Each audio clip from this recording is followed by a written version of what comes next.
Nobyembre 26, 2023. Pagbasa gikan sa Santos ka Ebanghelyo sumala ni Mateo. Si Jesus miingon sa iyang mga tinun-an, inig-anhi sa anak sa tao, ingon nga hari uban sa tanang mga anghel, mulingkod siya sa iyang harianong trono, ug ang tanang tao sa kalibutan tigumon sa iyang atubangan.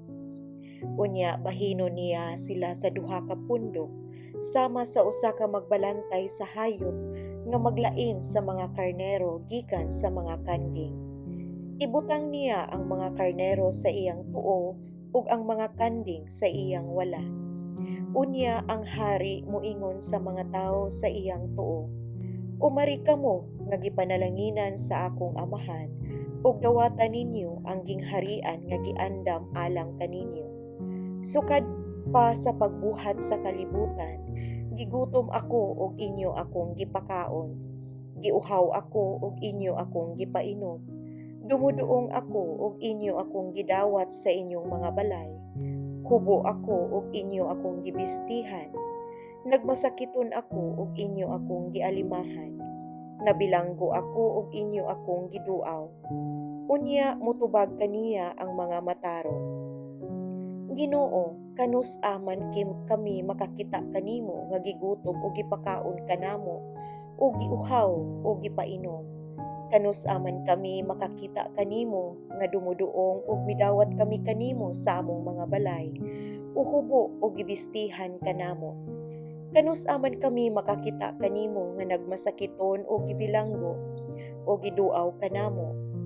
Unya ang hari motubag kanila, sultihan ko kamo nga sa matag higayon nga maghimo kamo niini alang sa usa sa labing ubos niining akong mga igsuon, gihimo ninyo kini alang kanako.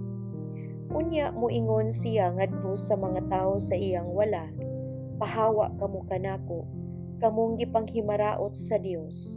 Ngadto kamo sa kalayo nga walay pagkapalo nga giandam alang sa yawa ug ang iyang mga anghel. Gigutom ako apan wala ako ninyo pakana. Giuhaw ako apan wala ako ninyo paimna. Dumuduong ako apan wala ako ninyo dawata sa inyong mga balay. Hubo ako apan wala ako ninyo bistihi. Nagmasakiton ako og nabilanggo apan wala ako ninyo alimahi.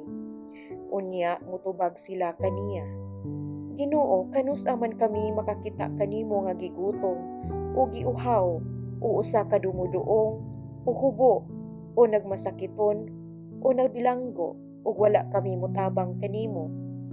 Ang hari mutubag kanila, sultihan ko kamo nga sa matag higayon nga nagdumili kamo pagtabang sa usa niining labing ubos, nagdumili kamo sa pagtabang kanako.